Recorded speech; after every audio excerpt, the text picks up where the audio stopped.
You're here looking so well because I think you were due to be here when you were touring a few months ago, and then that got cancelled. Yeah. How are you doing? How's the health? I'm absolutely splendid.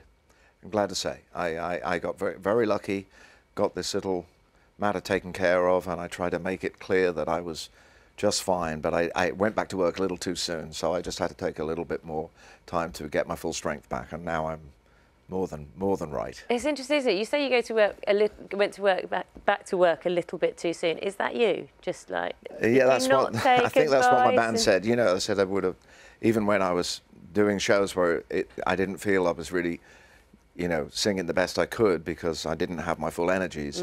I wouldn't get off the stage. I was still trying to do it, but because you don't let people down. I didn't like to disappoint people. In fact, one of the shows was here in Manchester, the first one I cancelled. So I'm sorry. But it was for the best, of course, because everything in terms of my health was taken care of, and you just have to you do have to keep on top of it.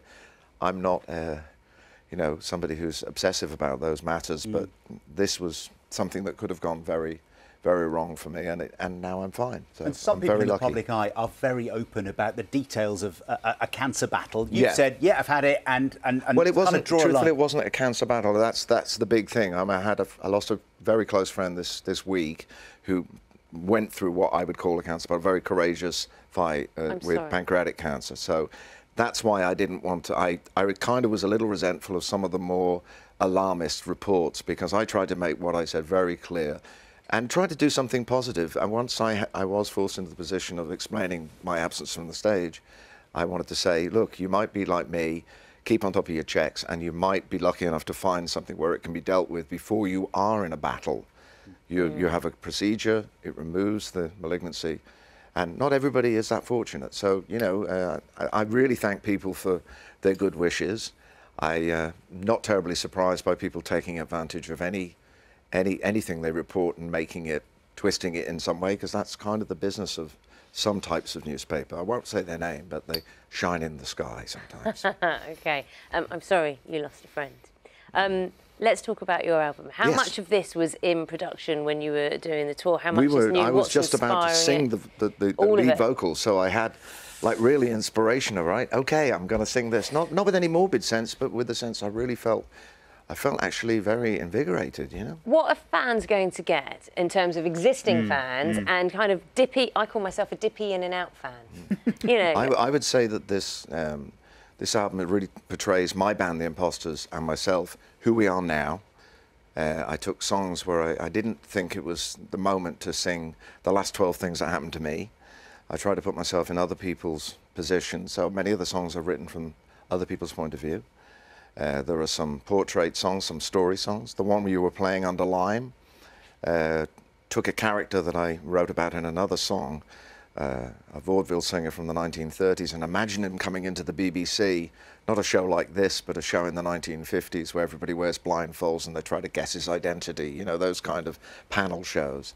And he's a bit disreputable, and he's put in the care of a young woman, and they tell her, you know, she's the production assistant, don't let him drink now, don't tell him your name, don't by no means be alone with him. So, you know, you can imagine that's a story that some people have said to me, having heard the song, is this from current events? I go, no, unfortunately it's not, because when labels and banners and you know, under which people gather to talk about these matters come to the fore, they're only expressing a problem that's always existed. And I've written about the way people look at one another, their motivations. I'm not that good at the you know, the easy love song. I try to look for the little angle and try to portray both points of view. And those stories, isn't it? Yeah, yeah, I mean, several songs. Do you ever think about putting those stories together in I don't know, an opera or something like that, telling a whole story?